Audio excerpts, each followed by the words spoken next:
after Darren Wilson was exonerated, the Department of Justice continued to stir the pot. The report that they had released was an indictment, not just of Ferguson police, but really all police. It was a complete indictment. The statistics are disputable.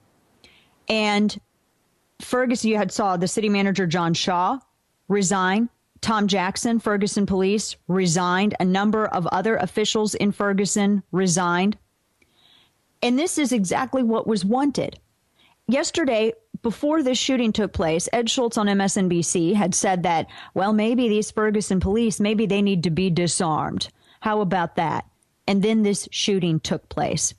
Now, I know we don't know all of the forensics on this. I know that they're looking at ballistics. They're trying to figure out whether or not the shots, and it's a reported 3 to 4 shots, whether it took place, whether these shots originated from the crest of a hill that was behind or near protesters, or if you watch the video, and there are quite a few out there, if you watch one of the videos, there's one in particular where the camera is focused on the front line of police there, and it to me, from me just watching this video, and if you can take the audio quality of a cell phone and the visual quality of a cell phone for what it is worth, watching that video, it also maybe kind of lends a little bit to the suggestion that, well, it could be small arms fire coming from within the crowd. All of that is going to be investigated, and answers will come from that. And we'll also get identities and hopefully some justice in this situation. And we'll learn who these criminals are that thought it was an acceptable form of protest to fire at cops. This has been set up, and they have been gearing for this. There have been agitators that have been bussed in. The majority of arrests in Ferguson were not Ferguson residents. You have Soros-funded entities by the millions of dollars. That is why you see grown adults day and night spending time in the streets doing nothing but agitating. Who lives that long as a middle-class person in a city that isn't theirs without needing money somehow? You have to live. They're getting paid to do this. They're setting this up as a catalyst to nationalize the police force. This is what is coming. And Eric Holder with glee indicted that whole police force. There has not been a single damn word of condemnation from any of these so-called peaceful protesters. Antonio French, you got blood on your hands. Basra Masri, you got blood on your hands. Francis Slay, you got blood on your hands. Sam Dotson, you got blood on your hands. Every single one of you thugs is responsible for what is going on right now in Ferguson. Cops are being shot, and you guys are standing around with your hands in your pockets and your heads up your asses. Every single one of you. You are not going to be satisfied until you see this city burn. And not a single one of you has the cojones to stand up and stop it because you're so invested in your own political self-worth. Shame on every single one of you for not standing up to this. The city stood by and did nothing when Occupy protesters vandalized city parks and city employees' homes. The media didn't report that. That's how it gave way to all of this. Every single one of these people have been irresponsible from the beginning. The Missouri Highway Patrol with Ron Johnson even politicizing it. The same Missouri Highway Patrol that put out that MIAC report about conservatives.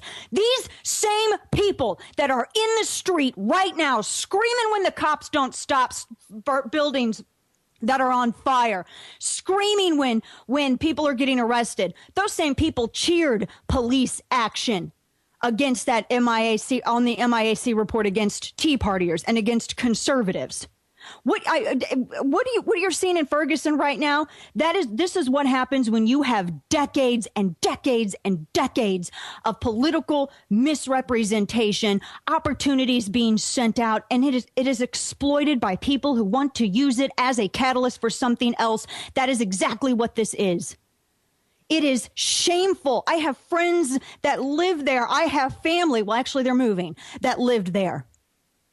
This was a great area. And it was burned to the ground twice. Cops have been shot at twice. This wasn't the first time cops have been shot at in Ferguson. Your protest ceases to be a peaceful protest when you're shooting at cops. It ceases to be a peaceful protest. Jay Nixon was so self-involved about becoming vice president or senator or something else. He was MIA this entire time. Who gave him the order to pull back the National Guard? Where was Jay Nixon last night? Where was Jay Nixon this morning? Nowhere. But you know what? Ask yourself this. Did Missouri Governor Jay Nixon and his slush fund of hand-picked consultants that sit on the Ferguson Commission, not a single member of which is a part of that community, they voted themselves $100,000 of taxpayer money. They also are getting in just shy of $1 million of Missouri state money so that they can take a year to examine what happened in Ferguson. Has all of the money that has been received by this commission, has a single dime of it improved the situation in Ferguson? No, it has not. It has not done a thing. The politicians exploited it to give themselves money. The agitators that are coming in from Chicago and California and everywhere else, they're exploiting it as part of a national agenda. And if you think that that is not happening, if you think that the money trail, which has already been proven and already been reported on by entities like Reuters, the Washington Times, I could sit here and do 3 hours of just giving you sources that have reported on the money trail from the Soros-funded organizations that are infiltrating Ferguson right now. If you don't believe it is happening, then you are a willful idiot. This is being manipulated. People in Ferguson are being played. There was no hands up. That didn't happen. You had 3 different investigations. Eric Holder of the DOJ even had to walk that back. That didn't happen.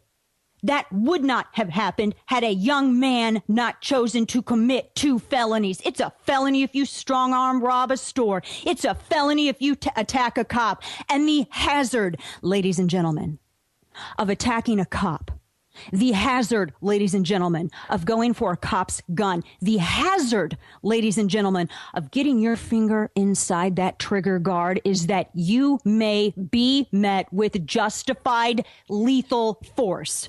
And if that is an unacceptable gamble to you, then I suggest that you don't go for cops' guns. And I suggest you tell your friends to not go for cops' guns. And I suggest you have your friends tell their friends, and you get on a mountaintop and you tell everybody that this war on police is over.